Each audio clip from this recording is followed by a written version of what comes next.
Remember when we played Tiny Tina Assault on Dragon Keep? And Oh there's that God, whole I don't want to remember that. that's that whole thing with Ellie's armor I where it's don't like, want to remember that. okay, do you want me to wear like the actual practical armor or the bikini armor? And you just get to make a choice about which one Ellie's gonna wear. Yeah.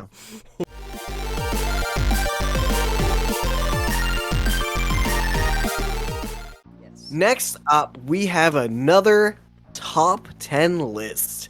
This is classic RPG tropes that aren't around anymore, allegedly aren't around anymore. This is from GameRant.com. Okay. Um, And the articles, I think yes. the challenge here is to find out if we can prove them wrong, if these are actually still around. The header says RPGs have changed a lot over the years. These tropes used to be in every game but are seldom seen today. So we're gonna check out these top 10. Yes. All right, so number 10. Mm. Is that how we're doing this? Are we gonna annoy every single person here? Every single person gets annoyed by these. Yeah. If you subscribe to Chills, please dislike and unsubscribe. No, it's fine. I don't care. I just like to make fun of them. Anyways, number 10, a chosen hero destined to save the world. Well, I think we did explain in the first one though that it's not good. It's not a good trope. No, especially in like MMORPGs, it's terrible. Yes. It's like you're the chosen ones, along with these 10,000 other people just like you. Yeah, exactly. All right, so I'm gonna read what it says. It says pretty much any fan of RPGs would be well aware of games that used to stick to the same old tired tropes of a chosen one who is destined to save the world. A lazy plot device has faded out in mainstream RPGs over time.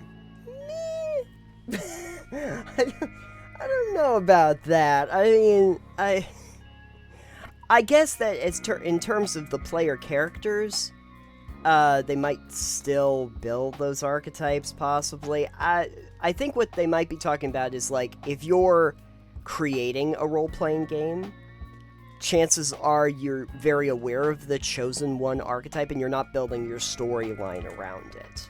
Right. It does go on to say that while some games still utilize the trope today, with Dragon Quest being a great example of this, that's more to do with paying homage to the classics as opposed to actually being a new plot device. Right. And I think in JRPGs you will see a lot more often of the "you're the chosen one" Anakin. Sure. Yeah. I mean, that's basically every Lego game that's based on Lord of the Rings or Star Wars is going to have Yeah. that. I mean, those are older stories, but newer things, you still kind of see it, less so in tabletop, I definitely feel. Right. Well, the thing is, I wonder if that's kind of an outgrowth of, like, like when we were talking about Hero's Journey on the old show, you know, that kind of thing, that some people utilize that to just tell the chosen one story as that archetype, and they centralize it around that. Maybe that I kind like of archetype. more so of the chosen few, perhaps. Oh, Like, okay. there's several of you that are ordained by destiny to do this thing. Sure. So instead of it being, Frodo, it's the gang of hobbits, Right. as they are the chosen ones. Perhaps Right. that's a little bit flipping it just a little bit, enough to give it more flavor, but Yeah, especially for an adventuring party. Yeah. That makes more sense. yeah. All right, we're gonna just breeze through these, I think. Number 9, a damsel in distress who needs saving. Yes. Still, Yeah. I guess I like that they actually say that it's falling out of favor. Because I don't think that, again, we're kind of looking at this list, I think, more from the actual writing and narrative perspective than the character design. It doesn't make a lot of sense for people to tell that story over and over again because it's been told so many times before. Yeah. So, but Yeah, this gives an example of Mario. It says staple that has existed that has existed since Mario made its legendary debut in gaming. No, that was not Peach in the first game because it was Donkey Kong. Right. I believe it was Daisy. There was a time when RPG genre was obsessed with placing a woman, preferably the romantic partner of the hero, in a dire situation that players needed to rescue her from. And I definitely think it is fading out of favor, which is not a bad thing, because I definitely think it objectifies women in a specific light that is not favorable to them. Right, Um, and I think it also simplifies the character that's trying to be saved to just be. yeah, I think as a lot of people have said that in media criticism, it's the woman as prize, which ends up right, being an issue in itself. Yeah. right. In the defense of Mario specifically, Hmm. in Mario's own games, I will go on to say that if you read the manuals for Super Mario Brothers 3 and you read any of the lore and stuff, Mario is a stage production. It is a Yeah. play. So that's a little different. Take It's a from theatric. that. Yeah, take from that what you will. That those are supposed to be actor characters Yes. essentially. So it's less he is saving the princess from Bowser, but it is the story of him saving the princess from Bowser as a play, Right. which, is it's slightly different. It still uses that as the plot, As the plot. Yeah. but it's told in a different light. Right. Right. N- You don't see it not as often now. It's not as narratively, like, the game doesn't go out of its way to tell you that, but all the lore and everything does. Like, again, the intro to Super Mario Brothers 3, the screen starts with a curtain, Right. Yeah. you know, They always do. Yeah. That's kind of and everything, and they're all called stages. So That's true. makes sense. And when you get to like Paper Mario, all the battles literally take place on a stage. Yeah, yeah. Yep. Paper Mario underrated. I haven't played it. I've seen it. It looks great. All right. Your Door, very good. Yeah. Yes. Moving along. Number 8. I was gonna say 8 out of 10 because that's how it's listed. I don't know why you list a thing as in I don't know. fractions. It's weird. All right, number 8, a classic high fantasy setting. And I'll read this first for what it says. Okay. It says, there was a time when the concept of role playing was reserved for high fantasy worlds that were brimming with powerful magic, mythological creatures, and everything else along the same lines. However, as RPGs developed, they broke free from the chains of high fantasy and nestled themselves comfortably in a host of other popular settings as well. So, the thing about it is that while I will say it makes sense what they're talking about with, getting out of that as a trope, it definitely is still there. Yeah. I like D&D Dragon is Age? a high. Well, yeah, Dragon Age. Yeah. No, Dragon Age is a high fantasy setting. Yeah. I was gonna say, is it low fantasy? But there is magic. No, so there's magic. Yeah, there's magic. But yeah, no, D&D, the 800-pound gorilla of tabletop games, is absolutely a high fantasy setting. I would say that, and actually, even in video games, usually when they're doing fantasy settings, it usually has some measure of magic in it. So it's definitely still a prominent genre. I think that what the key here is that it has just morphed into a lot of other genres. So now you have, your like cosmic horror that comes with Cthulhu. You have your modern day fantasy that you have with like games like Shadowrun. Your post-apocalypse fantasy games like Star Wars. Yeah. You have like your space operas essentially that come with that. Your futuristic kind of like Star Trek stuff. Post-apocalypses like a Fallout. Yeah. Lots of different kinds of games that rooted out of it. But I wouldn't say it's dead.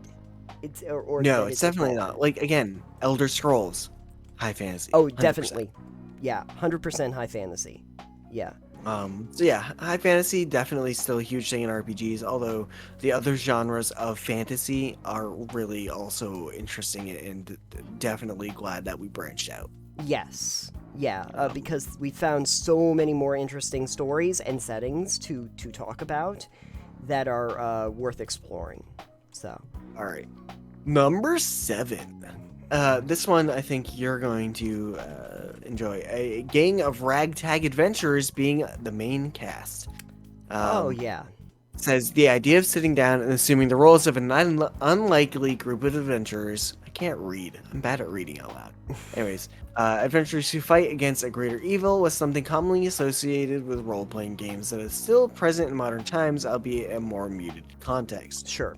It says people now actually have motives and reasons if they ever roam around with a group in modern RPGs, a contextualization that is very much welcome when it comes to enjoying the story of these games. Sure. Yeah, this is one of those this is one of those ideas that I think at some point we'll talk a little bit more about an idea I had about like how do characters even meet, or why are they even adventuring together. That's a whole other topic. Yeah, we'll get into that, but I'm trying to think of some of the examples of what it's looked like in games, and then I started to think to myself that in a lot of ways it's kind of a lot of games. Or yeah, so in the example picture they have there is Final Fantasy X. You've played some of the other Final Fantasies. Again, you're kind of a ragtag gang of friends. Seven's probably a good version of that too, because they're essentially they're essentially eco-terrorists in 7. Yeah. And then I believe Dragon Age, I mean, you're a Grey Warden, but you collect a ragtag group of like Morrigan or Morgana, and then all the other characters that join your party always. Yeah. Good example of this, probably the best one I can think of off the top of my head, Mass Effect 2. Oh yeah. The suicide mission, where you literally just go around and collect like 12 different characters that are just like the misfits of society that are going to go and basically probably not coming back from it. We're going on a suicide mission. A movie example is Suicide Squad. Yep, Suicide Squad is a good one for that. I think D&D and other RPGs for the tabletop definitely. A lot of times you're kind of like a gang of ragtag adventurers. Yeah. You're not necessarily like an outfitted mercenary group or something like official. You're usually like a group of friends or family, or whatever your bond is together. So one of the interesting things is, I don't know when this list was built, but I feel like the Dungeons and Dragons movie that got announced a month ago. Oh yeah, definitely. Is very much taking this archetype definitely into account. I think it definitely still exists, especially in tabletop and RPGs. Yeah. All right, moving along. Number 6, highly impractical costumes. Now, this one is definitely more so video game oriented than tabletop. I mean, this list is definitely more so video game anyways. Yeah. I feel like you less often see it, but you don't as often see the visuals in tabletop as you do in, in video games, especially these newer ones like Genshin Impact, stuff like that are just maybe not hyper-sexualized, but definitely sexualized. It's the bikini armor. Yeah. It's remember when we played Tiny Tina Assault on Dragon Keep? And there's whole... I don't want to remember that. That's that whole thing with Ellie's armor where it's like... I don't want to remember that. Okay, do you want me to wear, like, the actual practical armor or the bikini armor? And you just get to make a choice about which one Ellie's gonna wear. Yeah. At least it's an actual choice, but I'm so upset that I made a choice about that. You did make a choice, and I think we can all admit it was probably the wrong one. Ellie did not. I mean, I did it twice just to see the outcome for both of it. Yeah, the other option's a better option. I've done both options too to see what it's like. So. But there's a lot of armors that aren't even historically accurate. I think a lot of people have talked about this too. Is that there technically wasn't any like female built armor, like No. the boob armor doesn't exist. I mean, protect them, but the boob armor is not a real thing. No, you just wear a regular plate mail. Yeah. It's the same armor. It was called a breastplate because it protects the breast, but it wasn't because it has boobs on it. Exactly. No, nobody built the armor that way. You just put on the breastplate. It all gets under there. Don't worry. It'll all fit under there one way or another. The cat just rolled out of the box on camera. Great. The box is also impractical armor. The loaf just disappeared. The cardboard box is unpractical. You count down. Yes. You got it down. Let me fix that really quick and we can get on to number 5. I think you hit 5, yeah. You put the box there so the cat would lay there in the can. There. She'll Cat come back. wash She'll 2022. Oh, she went to get food. Oh. Okay. All right. Again, one of the highly impractical costumes as well is when I'm like downloading mods for Skyrim and I'm looking through the armor mods and I'm like, I don't really want super skimpy armor for my Yeah. game. I don't need that. Like 90% of the game, I'm not looking at my character, and the 10% I am, I don't really need bikini armor, super skimpy, super slutty outfits. Okay. And you know what? Before we move on, one other thing I want to make mention of: capes. Capes are okay sometimes, but they are very impractical. Yeah. What are you going to use the capes for? The only thing I can think of is in a fighting situation is that like you can whip the cape around and hopefully hit somebody in the face or like throw up some sand or something. But they're fine in like a formal or royal situation. Like if you're nobility, a cape might make sense. But like, listen, if you're trying to be stealthy, a cape does not help. Listen, Edna in The Incredibles told me specifically, no capes. No capes. Okay, Edna, you're right. Yeah, exactly. No cape. Because then they give examples of the capes getting caught in turbines and stuff. All right. Moving along. Yep. Number 5. Having villains attack the hero's village. Yep. I definitely think this doesn't play as much into like tabletop traditionally. Right. I mean, it can. You can definitely use it as a hook. Like, Sure. oh, the big bad guy burned down your town. Now you seek vengeance. And that does happen occasionally, but it's not. There's so many varied ways to tell stories in tabletop that you don't really see something that happens all the time like that, I don't think. Sure. But yeah, says another common trope used in classic RPGs that helps establish a motive for the hero while simultaneously cementing the role of the antagonist. The act of burning the hero's village down is a rather simple way to drive forward the plot. Actually, Neverwinter Nights did this. Right. It did. It did. Interesting. Yeah, attacked by Githyanki or Githzera, I can't remember which. And something Gith based. Something Gith. Yeah. Exactly. All those D&D games based around Gith. I don't understand. I was. I mean, I do. I was playing recently. I was playing Trek to Yomi for a little bit, and in that game, it really does start with like a bunch of bandits coming and burning down the town. So they still prefer burning down the inn that you're staying in. Yeah, specifically the inn. Well, you're in it. Yeah, I think what you see a lot more as like the story hook is like the enemy, like the big bad guy coming and like killing your dad. Or Yeah, your another one mom, like that. Or your puppy if you're John Wick. I'm like, the big bad guy killed my dog. Now you've got to die. That if you've never seen John Wick, literally they come and they kill his puppy, and then like everyone must die. And yeah, like, I actually haven't seen John Wick. And for 3 movies, the story unfolds that pretty much results from that. So there's something to be said. But yeah, no, kicking it off in high gear and just burning your hero's entire world to the ground in one way or another, and then going from there does seem to be a trope that fell out of favor because it doesn't... I think it gets to that mustache twirling thing that we were talking about earlier. You know? I will say, I think Kingdoms of Amalur did it almost the same way, where you just start off dead. You start off dead, and then the place where you, I can't remember what's the Well of Souls, where you spring from, then they just collapse that whole thing, and the break, then you start. All right, moving on. Number 4. Everyone's gonna get sick of this by the end of this podcast. Perfect. That's what list videos are for. Number 4 is level grinding. It says, while RPG fans might argue against the fact that level grinding is a thing of the past, there is no denying the fact that most modern titles featuring a leveling system don't force the player to grind out EXP throughout the game.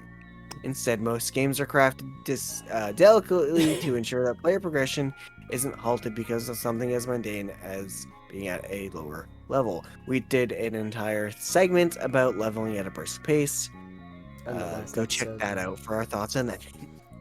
Yeah, no, I guess what I would say is that there is definitely a difference between leveling up as a natural progression of your character and going out of your way to have to figure out how to level up so that you can do the next challenge. Yeah. I believe there was a game, Aeon, a while back, an MMO, and I played it forever ago when it came out, and I know Josh Strife Hayes had recently talked about it in his worst MMO series, and he's like, okay, so I get to this thing, and the quest is go grind out 2 or 5 levels. It's like there's no quest for the next 5 to 10 levels. Yeah, that He's means like, they this have no is content. insane. Yeah. Well, it's like there's a level gap between the stuff you're doing now and the stuff that you have to do. So it's literally grinding that you have to do to get there. Yeah. Um, That's bad game design. Really bad. I mean, game there's design. a reason it did not succeed as a game. Mm-hmm. Yeah. And that's part. Yeah. No. You should have something for characters to actually do that's meaningful throughout. Yeah. Yeah. But yeah, we can move right along if you want more on our thoughts on leveling at a brisk pace or leveling how often you should be doing it. Please feel free to go check out our last episode on the podcast, episode 43, I believe. Yep. Or over here on YouTube if you're watching / listening over here. Do that. Do those things. Thanks. Go do that. All right. Number 3. Cool. I'm done with the chillsy boys. Okay. Number 3 is number crunching. It says another aspect of classic RPGs that has receded in modern times is definitely the act of managing a ton of stats, resistances, and just a while host. I think they meant whole, but it's fine. A while host of numbers in general. While some people might still find the idea of micromanaging these numbers appealing, there's no denying the fact that players who wish to enjoy a seamless and exciting game experience would be better off playing modern titles that are tailor-made to only focus on the numbers that matter, as opposed to pretty much every quantifiable thing in the game. I will say World of Warcraft, as a primary example here, did a lot of number crunching over the 20 expansions they've got, where they had a giant list of stats, and now it's very short, very to the point. But I don't think it's disappeared at all. No, all you have to do is talk to one D&D player who's a min-maxer. Sure, and even in video games, it's still very prevalent. Inquisitor Martyr, which is a game I've put hundreds of hours into, literally. There are way too many stats to pay attention to. Yeah. Games like Grim Dawn, which I know you had recently played. Yeah, there's stats way too many stats and not organized very well at all, mind you. Fair enough. Yeah. I guess what I would say on that is one of the reasons why they probably think that it's kind of going away is because with the advent of 5e over earlier systems, it got a lot more streamlined in terms of how the number systems worked, more than old D&D at least. You've got to remember this is an article that's mostly about video games too. Okay. They don't care about D&D. That's true. So I'm trying to think what they might be using as an example. Well, I guess as a general, if we're looking at an overarching thing, classic CRPGs, the Baldur's Gates of the world are probably a little less heavy in terms of the numerical calculations than the modern 3D games when you get into the Fallouts or the Elder Scrolls. I mean, there's plenty of numbers to be had, but it's not maybe the focal point in a way that the classic top-down, almost tabletop viewing of those games were. But I mean, the stats never went away. Yeah. We have stats in RPGs all the time. We do. Lots of them. Too many sometimes, not as many in others. That is true. But, we've got a cat in the box. Yeah, she was just on my desk. Perfect. She loves that box. Good. Watch that. And now you see the majestic Lux loafing in her box. Well, I mean, she's looking at the window too, so I'm not sure if she's gonna loaf or not. Anyways, all right, number 2. Extremely frustrating RNG. For those of you who are not quite sure what RNG is, it's random number generation. It says, speaking of numbers, one can't help but mention the 3 letters that have served as the bane of most RPG players' everything. That's a weird sentence. The bane of most RPG players' everything. Probably everywhere. You probably meant everywhere. Maybe. RNG, random number generators, have proven to be a massive annoyance when players want to farm rare items, avoid bad luck in battle, or just not get frustrated while trying to complete the simplest things. Yeah, I think there's a great gameplay loop where it comes to, you know, rolling dice or watching as you have a range of different numbers, but there does get to be a certain swing level that starts to become kind of annoying. Imagine if you just started rolling like D100s for literally everything. So, the D10 system in Fantasy Flight games? I guess so. I guess so. But yeah, just like a D100 to hit, a D100 for damage, a D1... You can imagine that we get so swingy that it doesn't really even make sense about how to build a character out. Yeah. It's definitely in tabletop, it's less RNG than that typically, but it's still RNG. I think one of the things that comes with having random numbers and dice rolls as examples is the sense of luck Sure. that people get, and they do like being lucky. Sure. You know? It's like, yes, a critical hit. It's my lucky day. I got a critical hit, you know, kind of deal. It's people like that sense. Like if you were just like, yeah, your sword does a flat 5 damage. Yeah. Then it's just a matter of picking the sword that does the most damage. Right. So the RNG gives you a bit of leeway to pick suboptimal builds in a way. Sure. And still be able to perform at a better than, like, yeah, your dagger does 1 point of damage, but this greatsword does 10 points damage. Right. Flat. Yeah. It's like, technically, you know, you could have a boomerang that does more damage overall than your heavy crossbow. Sure. Just because of how random number generation works. You just have a much higher likelihood of doing better damage. Right. With a heavy crossbow. Yeah, it's the difference between a great sword and a great axe. A great sword does a better minimum damage, and a great axe does better high-end damage. Yeah. High-end, I think. Yeah, I think it's the difference between like a 10 and a 12 for your die, I want to say. I think they're both from 1 to 12, but like a great sword does a minimum of 2, and a great axe does the same damage. So it's like it's a 2d6 dice roll. Yeah, okay. 2d6 versus d12. Anyways. Mm. Yeah, RNG still very there. Okay. But yeah. All right, on to the last one on this one, and number 1. Save points. Yeah, that's accurate. You don't see that as much. It depends on the games. Games like Resident Evil and Silent Hill. I mean, they're not making really new Silent Hills, but Right. and JRPGs still make heavy use of save points. Tabletop games generally don't use them at all.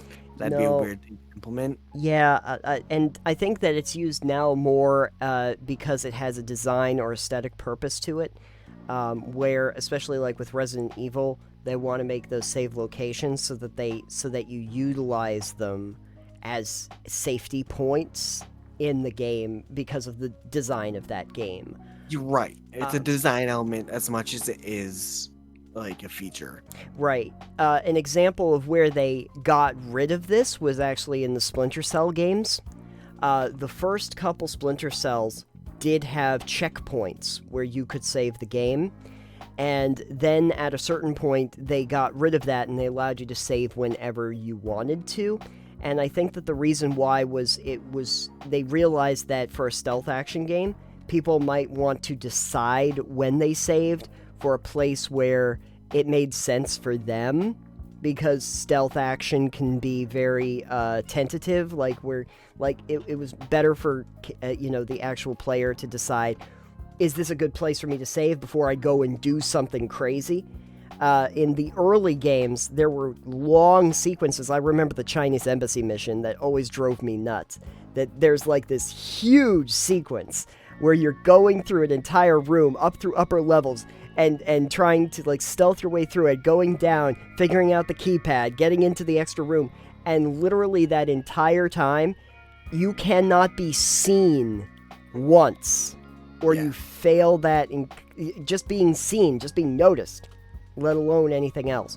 And so you'd get reverted back to that, and there was a few times in that where I was like, oh man, if I only had just the ability to just put down a checkpoint myself. So yeah, that has started to fall out of favor just because people like the ability to save whenever they want.